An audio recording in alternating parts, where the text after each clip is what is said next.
All royal daughters are taught the same lesson: duty before desire, crown before heart. Anna C. Hatfield had learned it better than most. At 24 years old, she'd been groomed for exactly this moment, standing at the altar of the Grand Cathedral, about to seal a political alliance that would save her father's crumbling kingdom. Most princesses learn to accept that there's a difference between a wedding and a marriage. Anna hadn't been given the luxury of acceptance. She'd been polished and perfected, her objections silenced, her dreams dismissed, until finally, they dressed her in silk and lace and positioned her like a chess piece on a board she'd never been allowed to see. A place where there were no choices of her own. Luckily for Anna, fate wasn't done with her. Not even close.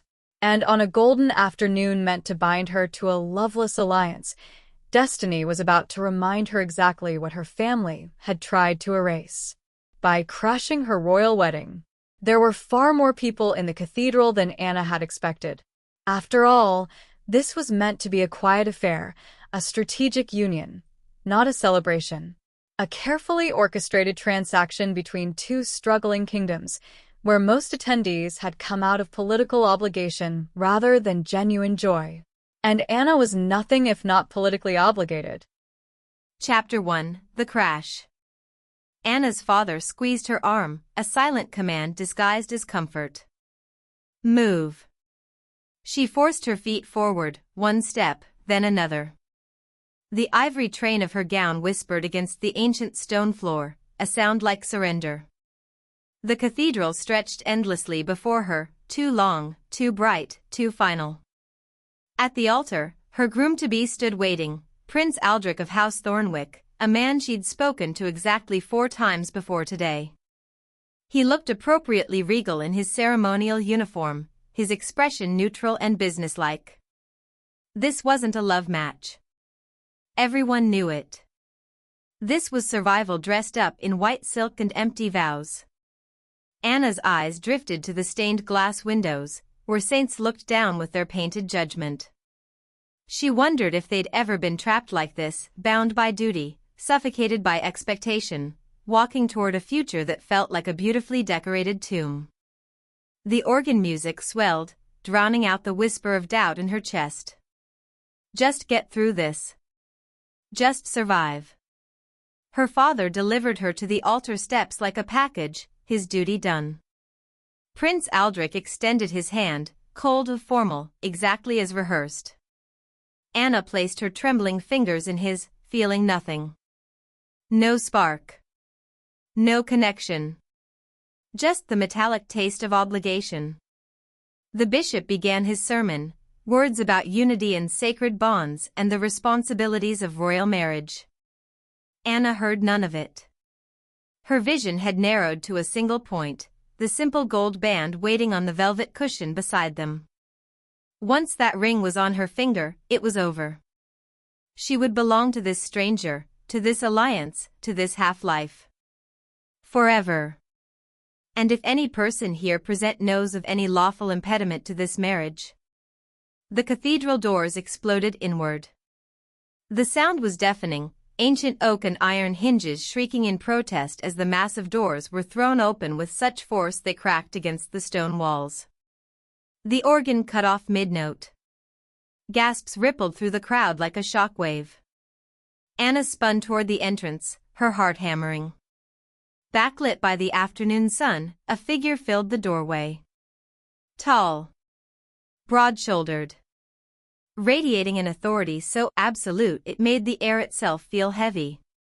He wore dark armor that seemed to absorb the light, a flowing cloak that moved like shadow, and a crown that caught the sun in sharp, brutal angles. But it was his presence that struck Anna like a physical blow, an overwhelming, primal force that made every instinct in her body scream 2 contradictory truths at once: danger. Home. The figure stepped into the cathedral, and the temperature seemed to drop. His boots echoed against the stone floor, each step deliberate, unhurried, inexorable. As he moved out of the blinding sunlight, Anna finally saw his face. Gudrun D. Kelly. The Alpha King. She'd seen his portrait in her father's war room, heard the whispered stories of his ruthlessness, his power, the kingdoms that had fallen before him. But nothing had prepared her for the reality of him, the sharp angles of his face, the predatory grace in his movements, the eyes that locked onto her with an intensity that made her forget how to breathe. Those eyes. Dark as midnight and burning with something that looked disturbingly like recognition. Like claim. "Stop this ceremony," Gudrun commanded, his voice resonating through the cathedral with the kind of authority that made disobedience feel impossible. Chaos erupted. Royal guards surged forward, hands on their weapons. Her father shouted something Anna couldn't hear over the roaring in her ears. Prince Aldrich stepped protectively in front of her, a gesture that would have been noble if his hands weren't shaking. But Gudrun didn't even glance at them. His eyes remained fixed on Anna, and in that gaze, she saw something that terrified her more than his reputation, more than his army, more than the war his presence here would certainly start. She saw certainty. "She is mine," Gudrun stated, each word falling like a verdict. He took another step forward, and the guards between them hesitated, instinctively recognizing a predator they couldn't match. "She is my fated mate." And this mockery of a wedding ends now. The cathedral fell into shocked silence. Anna's knees nearly buckled. Fated mate. The words detonated in her chest like a bomb, sending shockwaves through every carefully constructed wall she'd built around herself. It wasn't possible. It couldn't be real. But her body knew the truth before her mind could catch up, knew it in the way her wolf stirred for the first time in years, in the way every nerve ending suddenly came alive, in the way his scent hit her senses like coming home after a lifetime of exile. Pine and smoke and something wild. No. No, this can't be happening. "You're insane," Prince Aldrich snarled, finally finding his voice. "She's about to become my wife." "Guards! Seize him!" The guards advanced, but Gudrun's eyes flashed, a supernatural gleam that sent half of them stumbling backward. When he spoke again, his voice carried the unmistakable weight of an alpha command, the kind that reached into the base of every shifter's brain and demanded submission. "Anyone who stands between me and my mate will not leave this cathedral alive." It wasn't a threat. It was a promise. Anna watched, frozen, as the most powerful men in her father's kingdom, battle-hardened warriors who'd fought in a dozen wars, hesitated, their hands hovering uselessly over their weapons, their wolves whimpering in the face of a power they'd never encountered before. Gudrun moved through them like they didn't exist, his focus never wavering from Anna. "You don't have to do this," Anna heard herself say, her voice barely a whisper. "You're starting a war." He stopped 3 feet away from her, close enough that she could feel the heat radiating off him, close enough that his scent wrapped around her like a drug. Up close, he was even more devastating, all hard lines and controlled violence and barely restrained hunger. "The war started the moment they tried to bind you to another," Gudrun said quietly, for her ears only. Then, louder, addressing the room, "She belongs to me. She has always belonged to me. And I will burn every kingdom on this continent to ash before I let anyone take what is mine." Before Anna could process those words, before she could scream or run or make any of the choices that were rapidly disappearing, Gudrun reached for her. His hand closed around her wrist, gentle but unbreakable, and the moment his skin touched hers, the mate bond snapped into place with such force it drove the air from her lungs. Everything else fell away. The cathedral. The guests. The life she'd been about to commit to. All of it dissolved in the face of the overwhelming, terrifying, undeniable truth blazing between them. He was hers. She was his. And nothing would ever be the same. The world tilted. Anna felt Gudrun's arm slide around her waist, solid and immovable, and then she was being lifted, pulled away from the altar, away from Prince Aldrich's shocked face, away from everything she'd been told her life was supposed to be. No, she tried to push against his chest, but it was like pushing against stone. You can't just. I can. I am. His voice was calm, almost gentle, which somehow made it worse. He turned, carrying her toward the shattered cathedral doors as if she weighed nothing. Behind them, chaos finally broke through the shock. Stop him. Her father's voice cracked through the cathedral like a whip. Guards. Kill him if you have to. The royal guards surged forward, weapons drawn, but Gudrun moved with a speed that shouldn't have been possible for someone his size. He shifted Anna to one arm, as if she were a child, and his free hand went to the sword at his hip. He didn't draw it. He didn't have to. The first guard who reached them dropped to his knees, gasping, clutching his chest as invisible pressure drove him down. The second collapsed before his blade could fall. One by one, Gudrun's alpha presence radiated outward in a crushing wave, bringing trained warriors to their knees without him touching a single one. Anna had heard stories of alpha commands, of dominance so absolute it could break lesser wolves. She'd never believed they were true. She believed now. Stop, she gasped, horrified. You're killing them.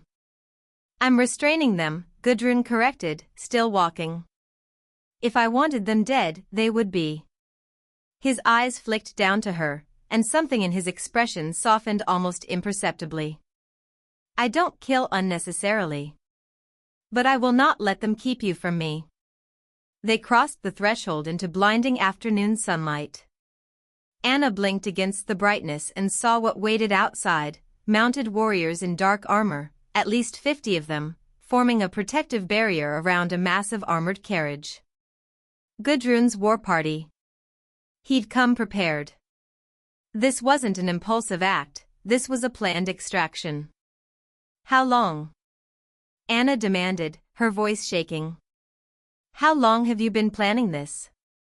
3 months. Gudrun carried her down the cathedral steps toward the waiting carriage. Since the moment I heard about your engagement.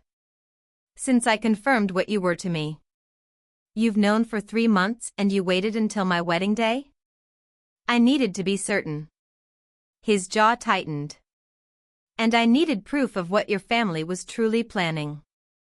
Before Anna could ask what that meant, Prince Aldrich's voice rang out behind them, raw with fury and humiliation. You think you can just take her? You think there won't be consequences?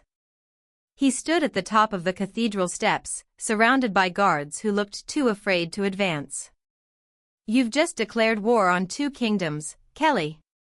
We will hunt you to the ends of the earth. Gudrun stopped. Slowly, he turned, and the look he gave Prince Aldrich was so cold Anna felt it in her bones. Your kingdom was already at war with me, Gudrun said quietly. You just didn't know it yet. Tell your king, tell Anna's father, that I know about the Blackthorn Accords. I know about the assassination contract. I know about the poison you were going to slip into her wine on your wedding night, the poison designed to kill any alpha she came into contact with afterward. His eyes narrowed. Tell them the war they started in secret is now being fought in the open. And tell them they've already lost the most important piece on the board. The blood drained from Prince Aldrich's face. Anna's stomach dropped. What? But Gudrun was already moving again, ignoring her question, his warriors closing ranks around them. He deposited her into the carriage, luxurious but clearly built for speed and defense, and climbed in after her, filling the enclosed space with his overwhelming presence. The door slammed shut. The carriage lurched into motion. Anna scrambled to the opposite seat, putting as much distance between them as the small space allowed. Her mind was racing, her heart hammering so hard she could barely breathe. Poison, she whispered. My father wouldn't. Your father sold you to the Thornwick Kingdom knowing you'd never survive the wedding night. Gudrun's voice was matter of fact, but his eyes burned. The marriage contract had a clause, hidden in the financial agreements, that transferred all territorial rights to your lands upon your death. They were going to make you a queen for a day, then kill you and claim your kingdom legally. The words hit like physical blows. Anna shook her head, denial rising like bile. You're lying. You're trying to manipulate me. I have the documents. Gudrun reached into his armor and pulled out a folded sheaf of papers, tossing them onto the seat beside her. Read them yourself. Your signature is on the marriage contract. The assassination clause is 3 pages later, in the subsections you were never meant to see. Anna stared at the papers like they were venomous. She didn't want to touch them. Didn't want them to be real. But her hands moved anyway, unfolding the documents with trembling fingers.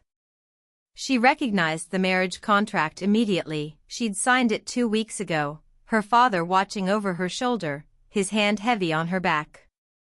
Just a formality, darling. Standard political language.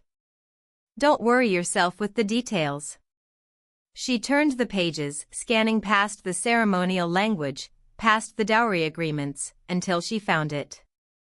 Article 7, subsection D.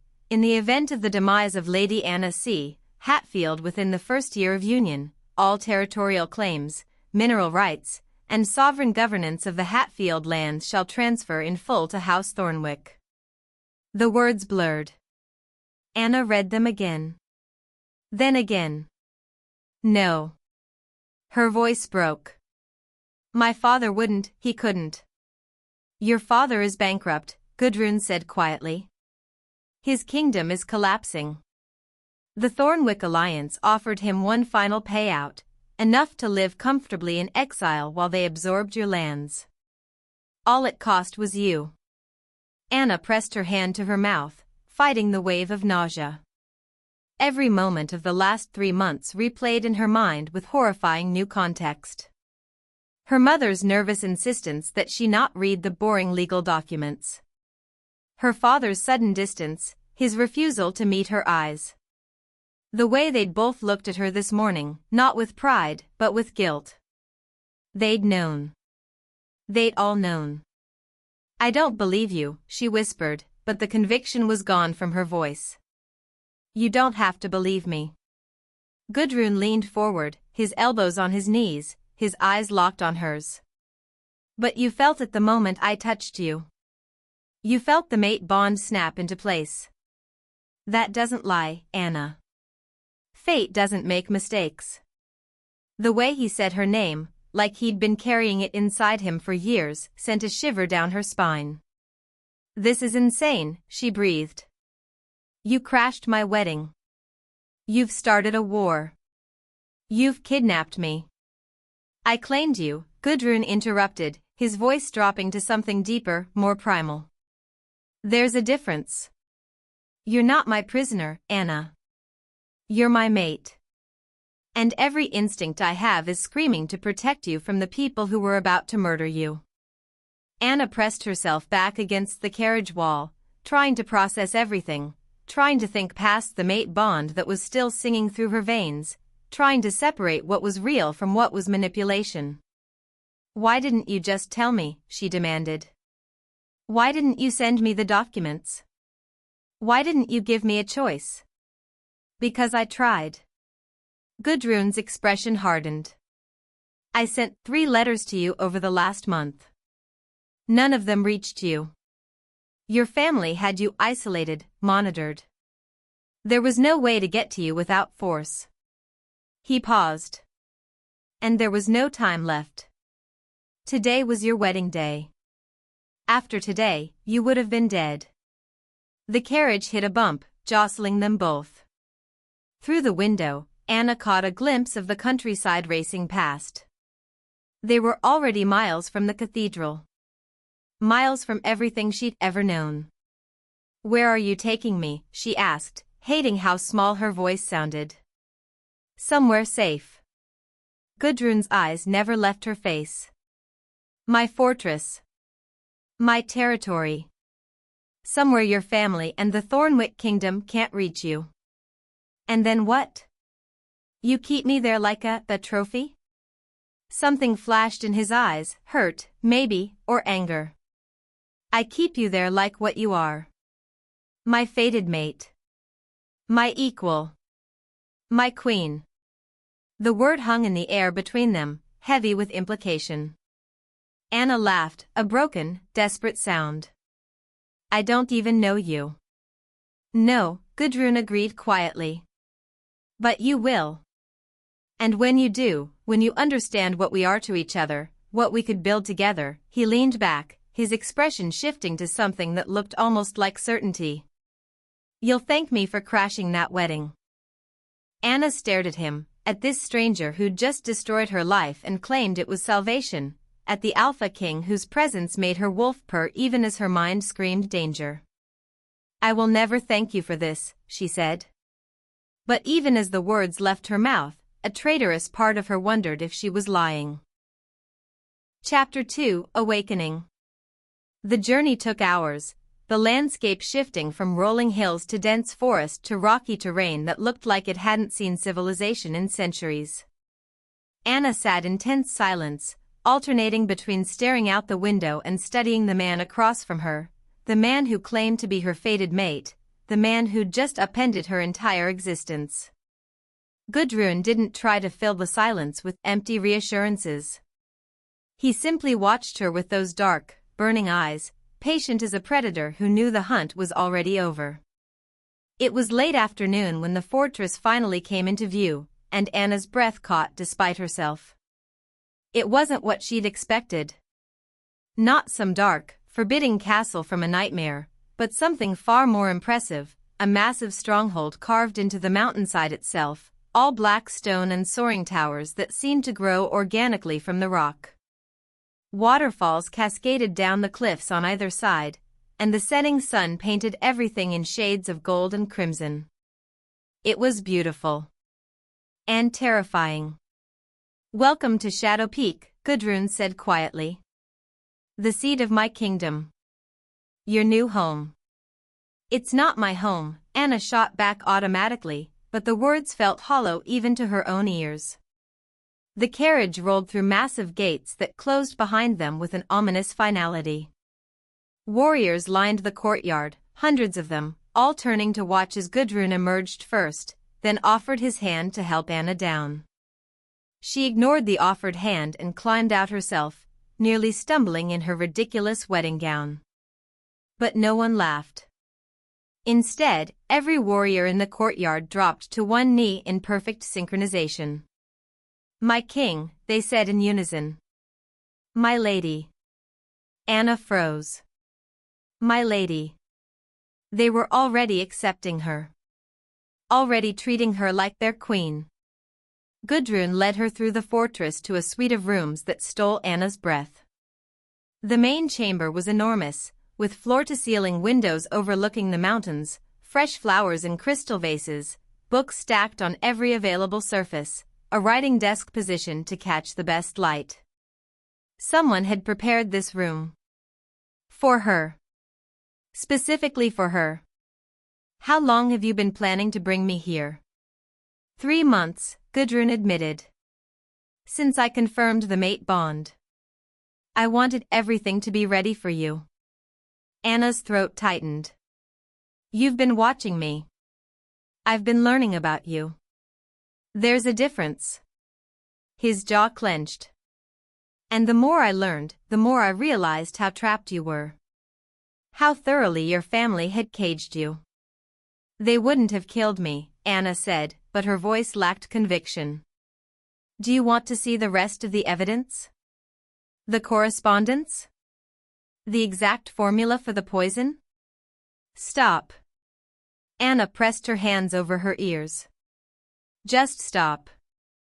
But Gudrun's voice was quiet and relentless. Your father accumulated debts he couldn't pay. When the Thornwick Kingdom offered them a solution, a way to liquidate their most valuable asset while maintaining plausible deniability, they took it. You weren't their daughter in that moment. You were their exit strategy. The truth crashed over Anna like a wave. The wedding dress felt like a shroud, suffocating her. I need to get this off. I can't. Gudrun was there instantly, his hands working the tiny pearl buttons. Easy. Breathe, Anna. The dress loosened and fell away. Anna stepped from it, leaving it heaped on the floor like the life she'd almost lived. A servant brought food and fresh clothes, then left them alone. Eat, Gudrun said. Then we'll talk. He moved toward the door, pausing at the threshold. I know this is overwhelming.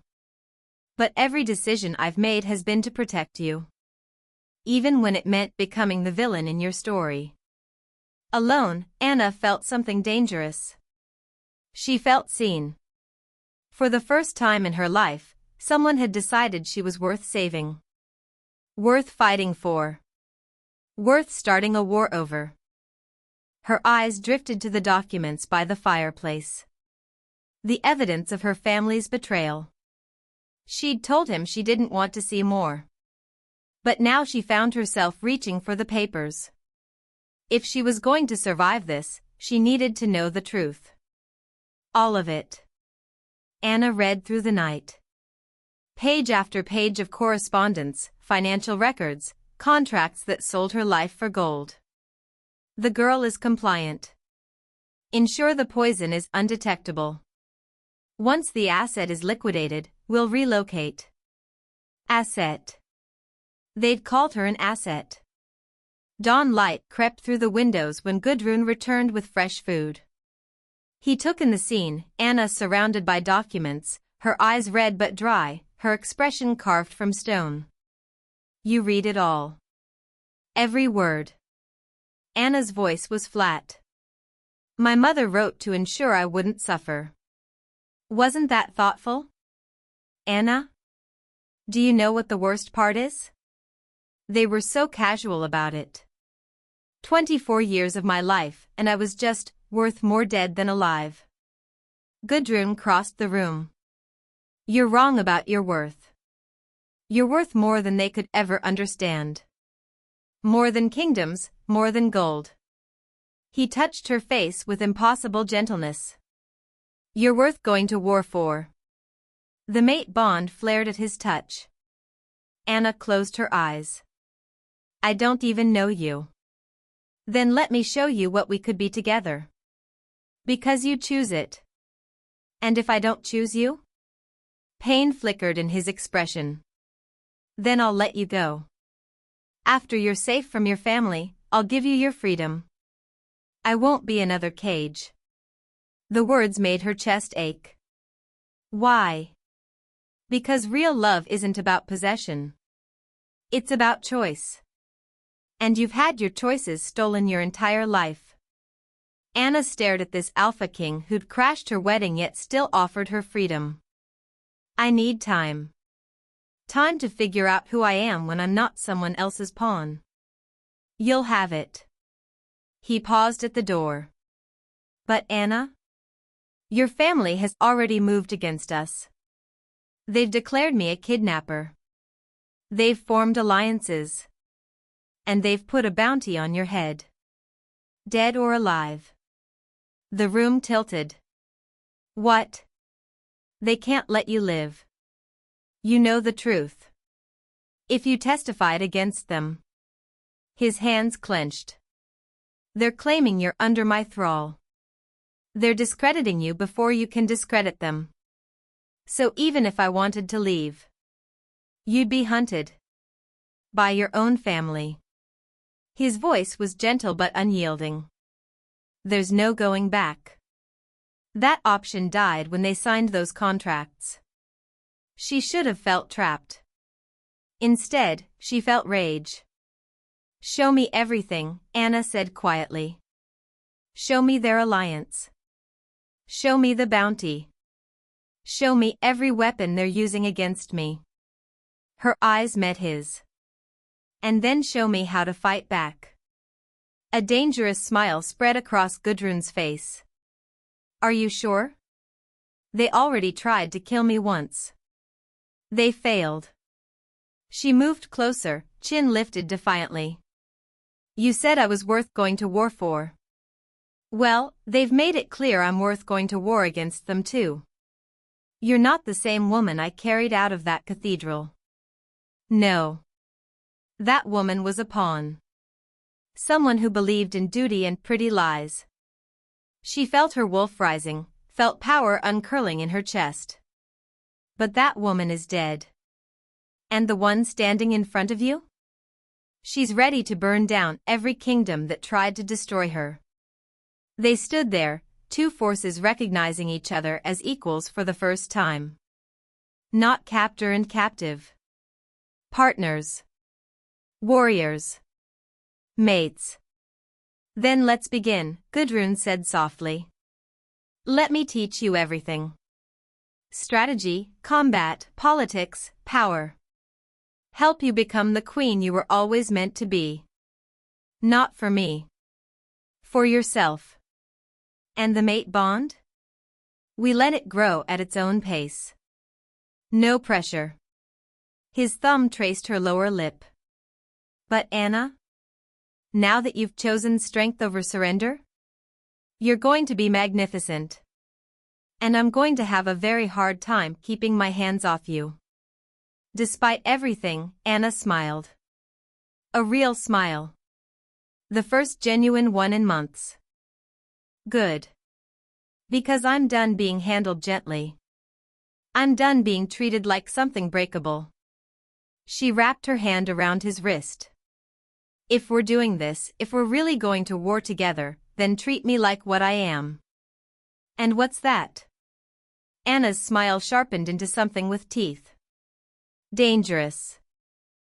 Chapter 3, Forged in Fire. The transformation didn't happen overnight.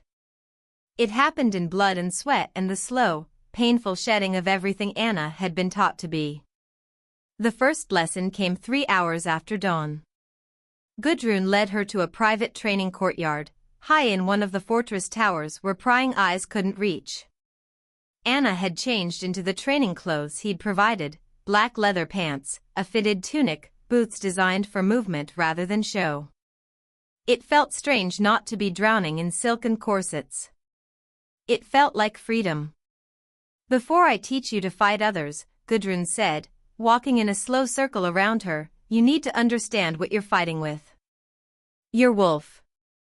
She's been suppressed for years. Your family couldn't risk you being too powerful, too aware of your own strength. Anna's breath caught. She'd always thought her wolf was weak, broken somehow. How do you know that? Because I can smell the wolfsbane in your system. Trace amounts, but consistent. Someone's been dosing you since adolescence.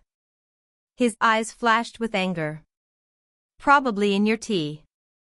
Just enough to keep your wolf dormant without making you sick enough to question it. The room spun. Her morning tea. Her mother always insisted she drink it, claimed it was for her health, for her complexion. They'd poisoned her for years. They controlled you, Gudrun corrected. But the wolf's bane is wearing off now. Your wolf is waking up. Can you feel her? Anna closed her eyes, reaching inward the way she'd tried countless times before. But this time, instead of silence, she felt something stir. A presence, ancient and furious, uncoiling in her chest like a beast shaking off a long sleep. Oh gods, she breathed. She's angry, Gudrun finished. Rightfully so. She's been caged while you were being sold off to die. Let her out, Anna. Let her show you what you really are. I don't know how. Stop thinking. Start feeling.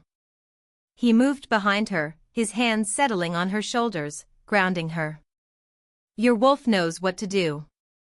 You just have to trust her. Anna focused on the sensation in her chest, on the growing heat and power. It felt like standing at the edge of a cliff, like the moment before a storm breaks. And then she let go. The shift tore through her, not painful, but overwhelming. Her bones sang, her muscles reformed, and suddenly she was seeing the world through different eyes. Sharper. Clearer.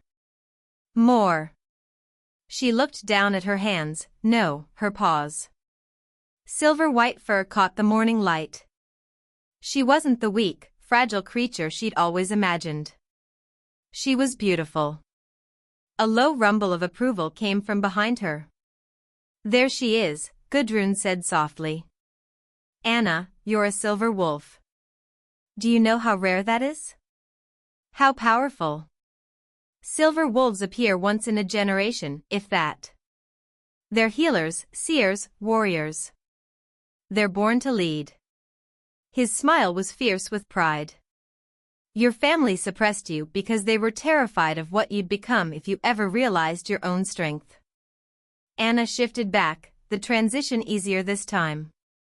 She stood there, breathing hard, her skin tingling with residual power. I could have fought back, she said, realization dawning with horror. All those years, if I'd just known. Don't do that. Gudrun's voice was sharp. Don't blame yourself for what they stole from you. That's what they want, for you to waste time on guilt instead of vengeance. He picked up 2 wooden training swords from a rack against the wall. Now. Let's teach you how to make them regret every single dose of poison they put in your tea. The training was brutal. Gudrun didn't hold back, didn't treat her like something delicate. He came at her with real speed, real strength, and every time she hit the ground, which was often, he offered a hand up and a critique, never pity. Your stance is too narrow. You'll get knocked over, yes, like that. Don't telegraph your strikes. Your shoulder dips before you swing. Good. Again. Faster this time. By midday, Anna was covered in bruises and sweat, her muscles screaming. But she'd also managed to land 3 solid hits, and the savage satisfaction she felt when her practice sword connected with Gudrun's ribs was intoxicating. Over the next 2 days, 3 instructors joined the training. Kira, a former Black Viper assassin with scars crisscrossing her dark skin, taught Anna how assassins think, how they move, how to sense an attack before it landed. Torvin, a massive weapons master with arms like tree trunks, drilled her relentlessly on blade work until her hands bled. And Finn, wild-haired and grinning, showed her dirty fighting, the kind where rules don't exist and survival is the only victory. The Black Vipers will come for you when you're most vulnerable, Kira warned during one brutal session. In your sleep. In your bath. During moments of intimacy. You need to be ready always. On the 3rd morning, Anna woke to absolute darkness and the cold kiss of steel against her throat. Her wolf roared to the surface instantly. Every lesson flooded back in a heartbeat. Don't freeze. Don't panic. Move. She went limp, dead weight, Finn's lesson. The blade pressed harder for just a second, and in that moment of confusion, Anna struck. It was Kira, testing her. The assassin's practice blade clattered away, and suddenly Anna had her pinned, her own blade at Kira's throat. Yield, Anna said, her voice raw but steady. Kira smiled, genuine and fierce. You survived. 4 days ago, you would have frozen. Today, you fought back. She glanced at the others, Torvin and Finn watching from the shadows. She's ready. Ready for what? Anna asked, her heart still hammering. For the council, Gudrun said, emerging from the darkness, pride blazing in his eyes. Ready to face assassins, politicians, and your father's lies. He pulled her close despite her training-stained clothes. Ready to show them all that the Luna of Shadow Peak doesn't just survive, she conquers. Hours later, dressed in armor-like formal wear with the Luna's crown on her head and her new sword at her hip, Anna stood beside Gudrun as their convoy prepared to leave for the council meeting. Nervous, he asked. Terrified, Anna admitted. But ready. She looked back at Shadow Peak, her home now, her people, her purpose. 3 days ago, she'd been a frightened bride. Today, she was a silver wolf who'd learned to hunt. Let the council judge her. Let the assassins come. The Luna Queen was ready for war. Chapter 4, Trial by Council. The carriage rolled through the mountain pass as noon sun blazed overhead, accompanied by 50 of Shadow Peak's finest warriors riding in tight formation. Anna sat across from Gudrun, dressed in a gown that was equal parts elegance and armor, deep midnight blue with silver embroidery that caught the light like starfire, fitted close enough to allow movement but formal enough to command respect. The Luna's crown sat on her head, and her new sword rested across her lap, a clear statement of intent. Through the carriage window, Anna watched the landscape shift from mountainous terrain to rolling hills, drawing closer to the neutral ground where the council met, an ancient fortress called Ironhold. The journey had been tense, made more so by the burned-in and the clear signs that the Black Vipers were positioning for an attack. "You're nervous," Gudrun observed. "Terrified," Anna admitted. "But ready." By the time they reached Ironhold as evening fell, the fortress was already bristling with activity. Dozens of warriors from other kingdoms watched their arrival with expressions ranging from curiosity to hostility. Anna straightened her spine, adjusted the Luna's crown, and let her silver wolf flash in her eyes. "Let them look. Let them see what walks among them." The council convenes in 1 hour, an official informed them stiffly, trying to separate Anna from Gudrun for preliminary questioning. "The Luna will not be questioned separately," Gudrun said, his voice carrying alpha command. "We present our case together or not at all." Once in their quarters, Marcus arrived with troubling news. 3 council alphas have lodged complaints about Lady Anna's presence. King Edmund and Prince Aldrich are already here, telling everyone you're under thrall, that the mate bond is fabricated. "They're trying to control the narrative," Anna said, rage bubbling cold and sharp. Marcus handed them intelligence on all 12 council alphas.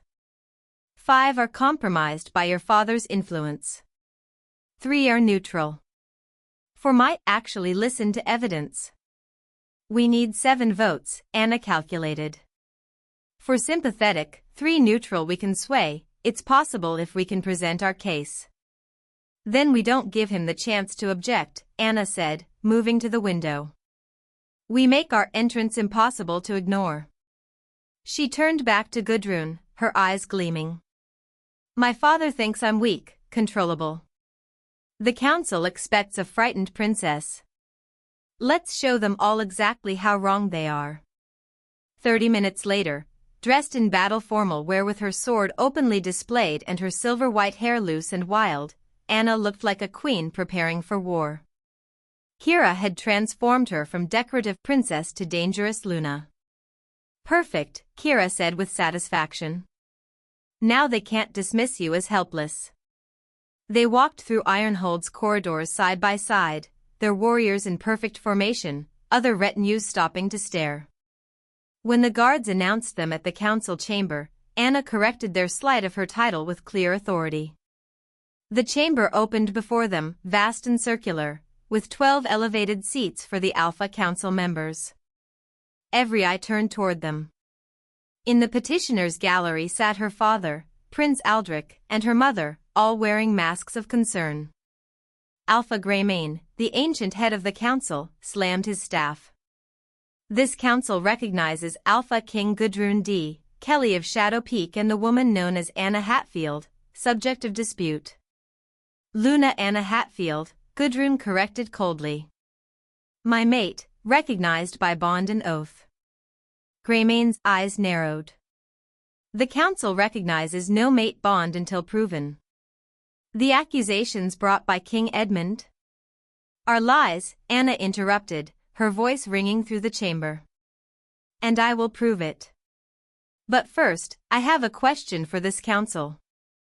She pulled a document from her cloak. I wish to understand if this council serves truth or gold. Because my father has bought 5 of you. She threw the document into the center of the floor. That is a list of payments made by House Hatfield to Alphas Blackmore, Corvus, Thane, Ironwood, and Silverdale. Bribes intended to secure your votes. Her eyes swept the council. So tell me, are you here to judge fairly, or are you merely expensive puppets? The chamber exploded into chaos. Silence. Greymane's staff cracked the floor. His eyes fixed on Anna. You dare interrupt these proceedings with accusations against sitting council members? I dare, Anna said simply. Because I'm not afraid of the truth. You want to know if I'm under thrall? Test me. Use whatever methods you have. I have nothing to hide. Her father stood, playing wounded concern. My daughter is clearly traumatized, confused. She's been subjected to alpha compulsion. The only lies I was fed came from you, Anna interrupted, pointing at him directly. You poisoned me for 11 years. Wolfsbane in my morning tea, every single day.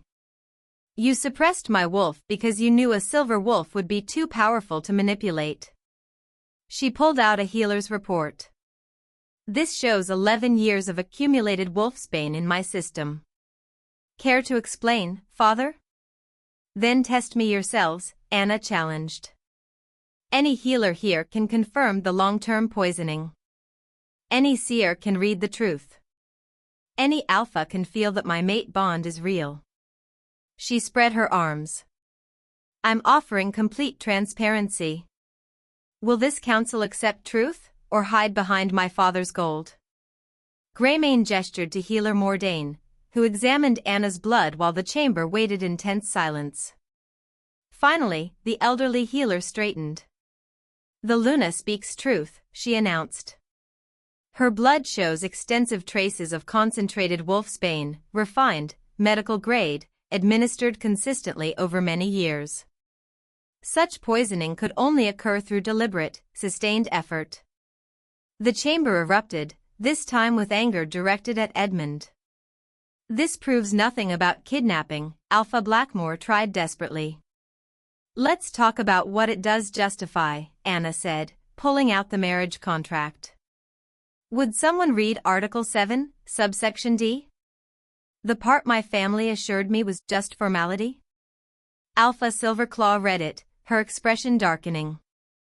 This clause arranges for the transfer of all Hatfield territories upon Lady Anna's death within the first year of marriage. It specifically outlines that such death would be ruled natural causes regardless of circumstance. She looked up, eyes blazing. This is an assassination contract disguised as a marriage treaty. Anna pulled out more evidence, correspondence discussing the poison, the timing, the method. My own mother wrote to confirm the arrangements. Queen Celeste stood, tears streaming. Anna, please, you have to understand, we had no choice. There's always a choice, Anna said coldly. You chose gold over your daughter's life. Even Edmund's bribed alphas looked disgusted. Murdering your own daughter for territorial gain crossed lines even the corrupt wouldn't defend publicly. These are forgeries, Edmund said desperately. Then explain how Gudrun obtained them before my wedding, Anna challenged. Everything I'm saying is true. My father arranged to have me murdered. Gudrun discovered the plot and invoked mate right to save my life. Her eyes blazed silver. And now my father has hired Black Viper assassins to complete the job. Lies. Aldrich shouted. This is all. He never finished. The attack came from 3 directions simultaneously, windows exploding, walls collapsing, assassins rappelling in with inhuman speed. 8 Black Vipers. All focused on Anna. But Anna was already moving. Kira's training kicked in before conscious thought. Her sword cleared its sheath as the nearest viper closed the distance. She parried, redirected, and followed through with a counterattack that sent the assassin stumbling back. Gudrun was suddenly beside her, his sword creating a barrier between Anna and the 3 vipers trying to overwhelm her. Back to back, he commanded. They moved together, each covering the other's blind spots. A viper dropped from the ceiling. Anna rolled forward, letting Gudrun's strike catch them mid-descent. Kira appeared, her daggers already red with blood. The remaining vipers regrouped with professional efficiency, reassessing. This wasn't going as planned. Enough. Alpha Greymane's voice boomed, backed by alpha dominance that made even the assassins falter. This is a council chamber. Sacred ground. Weapons down or face the wrath of every alpha on this continent. The vipers hesitated, calculating, complete the contract and face certain death, or retreat and face guild punishment. One made the decision. A smoke bomb exploded, and when it cleared, the remaining 4 had fled through windows and walls, leaving dead and wounded behind. Anna stood in the center of the council chamber, breathing hard, her sword dripping with blood, surrounded by fallen assassins.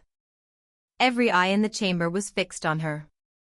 As I was saying, she continued as if the assassination attempt had been a minor interruption, my father hired the Black Vipers to kill me. You've now seen the evidence. Any questions? The silence was absolute. Alpha Greymane stared at her. You just fought off 8 Black Viper assassins.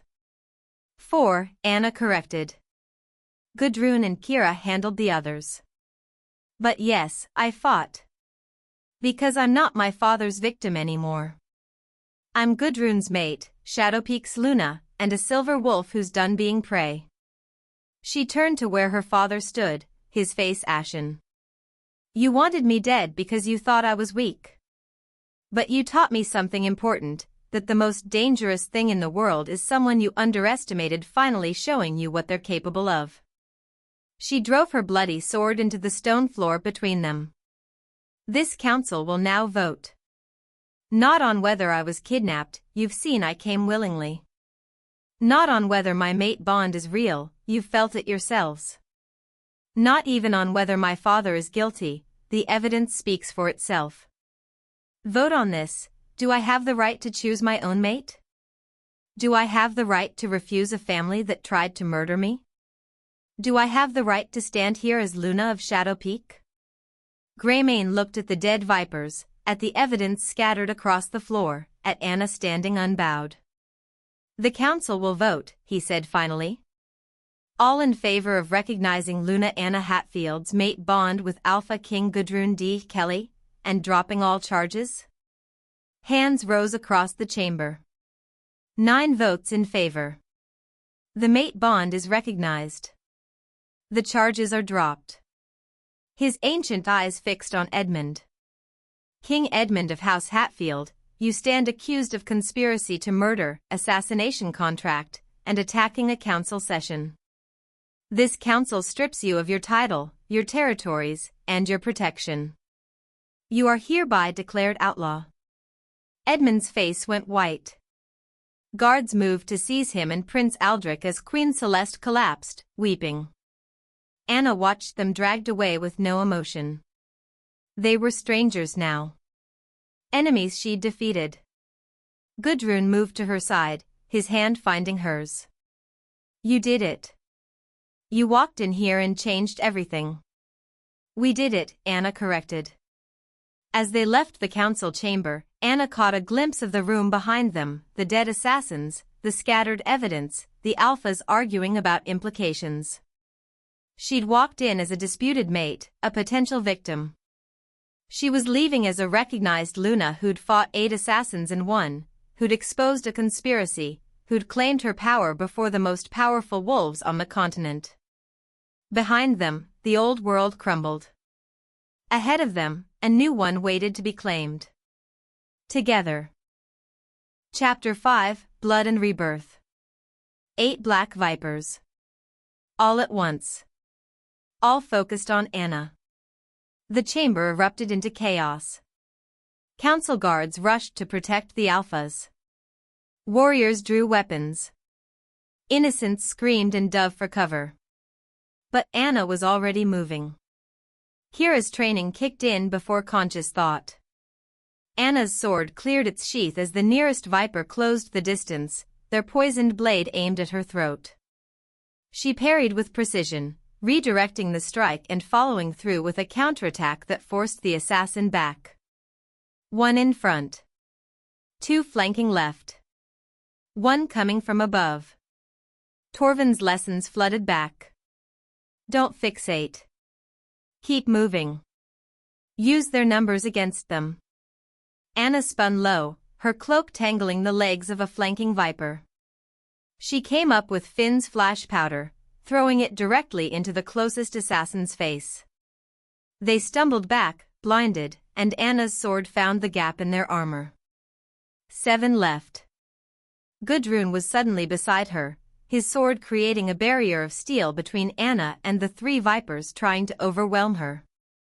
Through the mate bond, she felt his battle fury, his absolute focus on keeping her alive. Back to back, he commanded. They moved together like they'd trained for years, each covering the other's blind spots. A viper dropped from the ceiling, Anna rolled forward, letting Gudrun's upward strike catch them mid-descent. Kira appeared from the shadows, her daggers already red with blood. 4 left. The remaining vipers regrouped with professional efficiency, reassessing. This wasn't going as planned. Their target was supposed to be helpless. Enough. Alpha Greymane's voice boomed, backed by so much alpha dominance that even the assassins faltered. This is a council chamber. Sacred ground. Weapons down or face the wrath of every alpha on this continent. The vipers hesitated, calculating, complete the contract or retreat. A smoke bomb exploded, and when it cleared, the remaining 4 had fled. Anna stood in the center of the council chamber, breathing hard, her sword dripping with blood, surrounded by fallen assassins. Every eye was fixed on her. As I was saying, she continued as if the assassination attempt had been a minor interruption, my father hired the Black Vipers to kill me. You've now seen the evidence. Any questions? The silence was absolute. You just fought off 8 Black Viper assassins, Alpha Greymane said. 4, Anna corrected. Gudrun and Kira handled the others. But yes, I fought. Because I'm not my father's victim anymore. I'm Gudrun's mate, Shadowpeak's Luna, and a silver wolf who's done being prey. She turned to where her father stood, his face ashen. You wanted me dead because you thought I was weak. But you taught me something important, that the most dangerous thing in the world is someone you underestimated finally showing you what they're capable of. She drove her bloody sword into the stone floor between them. This council will now vote. Not on whether I was kidnapped, you've seen I came willingly.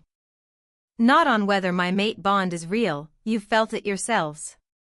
Vote on this. Do I have the right to choose my own mate? Do I have the right to refuse a family that tried to murder me? Do I have the right to stand here as Luna of Shadow Peak? Alpha Greymane looked at the dead vipers, at the evidence, at Anna standing unbowed. The council will vote. All in favor of recognizing Luna Anna Hatfield's mate bond with Alpha King Gudrun D. Kelly? Hands rose. 9 votes in favor. The mate bond is recognized. The charges are dropped. His ancient eyes fixed on Edmund. King Edmund of House Hatfield, this council strips you of your title, your territories, and your protection. You are hereby declared outlaw. Edmund's face went white. Guards seized him and Prince Aldrich as Queen Celeste collapsed, weeping. Anna watched them dragged away with no emotion. They were strangers now. Enemies she'd defeated. Gudrun moved to her side, his hand finding hers. You did it. You changed everything. We did it, Anna corrected. Then she swayed, adrenaline crashing. Gudrun caught her before she could fall. The Luna needs rest, he announced to the council. Wait, Alpha Silverclaw called, approaching with respect. What you did tonight, exposing corruption, fighting assassins, claiming your power, that was extraordinary. But you should know, your father wasn't working alone. The conspiracy runs deeper. Let them come, Anna said tiredly. I'm done hiding. If others want to try what my father failed to do, they're welcome to test themselves against a silver wolf who's learned to hunt. As Gudrun carried her from the council chamber, Anna glimpsed the room behind them, the dead assassins, the scattered evidence, the arguing alphas. She'd walked in as a disputed mate. She was leaving as a recognized Luna who'd fought 8 assassins and won, who'd exposed a conspiracy, who'd claimed her power before the most powerful wolves on the continent. Hours later, after the wound in her shoulder had been treated and the fortress secured, Anna woke to screaming. The room was filled with smoke. Flames licked at the doorframe. Through the mate bond, she felt Gudrun fighting somewhere below. Torvin burst through the flames. Luna. The fortress is burning, your father's last gambit. We need to evacuate. Where's Gudrun? Fighting mercenaries in the lower levels. Torvin grabbed her arm. My king ordered me to get you out. No. Anna yanked free. I'm not running while he fights. They plunged into smoke-filled corridors. Bodies littered the halls. Anna stopped beside wounded survivors. We can't leave them, she said. They worked quickly, gathering survivors and directing them to safety. Anna carried the wounded, disarmed enemy mercenaries, saved everyone she could reach. When mercenaries attacked, she fought them off with everything she'd learned. Finally, they reached the gallery overlooking the main hall. Below, Gudrun fought like a demon, surrounded by dozens of mercenaries. Anna saw a crossbowman taking aim at Gudrun's back. She didn't hesitate. She vaulted over the railing, dropped 2 stories, and intercepted the bolt with her own body. Pain exploded through her shoulder, but she stayed on her feet and killed the crossbowman. Anna. Gudrun's roar shook the hall. Eyes front, she shouted back, pressing her back to his. We finish this together. They fought as one, the mate bond making them perfectly synchronized. Within minutes, the mercenaries fled. What were you thinking? Gudrun demanded, examining her wound. You could have been killed. You would have been killed, Anna corrected. I saw the crossbowman. I reacted. That's what mates do. Gudrun stared at her, then pulled her close. You're right. And I hate that you're right. But thank you for saving my life. Touching reunion, a cold voice called. But I'm afraid it's not over yet. King Edmund stood in the doorway, holding a knife to Queen Celeste's throat. One more step and she dies, Edmund said. Call off your warriors. Let me leave alive. Or watch me kill her. Let her go, Anna said, stepping forward. Take me instead. That's what you really want. But father, if you want to kill me, you'll have to do it yourself. No assassins. Just you and the daughter you underestimated. Are you brave enough? She moved closer. When I tell you to move, move, mother. Edmund's eyes narrowed. What are you? Now, mother. Celeste dropped. Edmund's knife slashed empty air, and Anna's wolf exploded to the surface. Her jaws closed around his knife hand, driving him into the wall. She shifted back, her hand wrapped around her father's throat, lifting him off the ground. You wanted to kill me yourself. Here's your chance. Fight back. Edmund clawed weakly at her arm, gasping. That's what I thought. Without poison, without assassins, without power over helpless children, you're nothing. She could kill him. Should kill him. But as she stared into his terrified eyes, Anna realized something. Killing him would make her like him. She let him drop. I'm not you, she said. I'm not a murderer of family, no matter how much you deserve it. She turned to Gudrun. He's the council's problem now. Warriors secured Edmund with chains. Anna knelt beside her sobbing mother. "I'm sorry," Celeste kept repeating. "I was weak. I was scared." "I know," Anna said. "You made your choices. Now live with the consequences." She walked away without looking back. By dawn, the fires were out, survivors were safe, prisoners secured. Anna had worked through the night despite her wounds, refusing rest until everyone was accounted for. Alpha Silverclaw approached as healers finished treating Anna. "What you did tonight, saving survivors when you could have fled, fighting beside your mate, sparing your father when killing him would have been justified," it spoke of real leadership. "I'd like to propose an alliance." Anna looked at Gudrun, felt his approval through the bond. "I'm honored. Though I've been Luna for less than a week. I'm still learning." "You saved 15 lives tonight when you could have fled," Silverclaw said. "You know exactly what it means to be Luna. You just haven't fully accepted it yet." 3 months later. Anna stood on Shadow Peak's balcony, watching the sun rise. Today, 5 Alpha leaders would arrive for the first Continental Summit, a gathering she'd proposed to establish new laws protecting Alpha children. Laws that would have saved her. Laws that might save countless others. The summit was tense but successful. Anna stood before the assembled Alphas and laid out her proposal: minimum protections for all Alpha children. No forced suppression of wolves. No arranged marriages before age 25 without consent. No selling children for political gain. "I stand before you as proof that tradition is killing us," she said. "My father poisoned me for 11 years. Sold me knowing I'd be murdered. How many daughters have we lost because their parents valued power over their children's lives?" Alpha after Alpha stood in support. By evening, they had 5 votes, a continental mandate. The assembly erupted in celebration. Anna felt Gudrun's hand find hers, the mate bond singing with pride. "We did it," she thought. "You did it," he corrected. Lyra, Alpha Silverclaw's daughter, approached. "Luna Anna, I want to train with you. Learn what you've learned.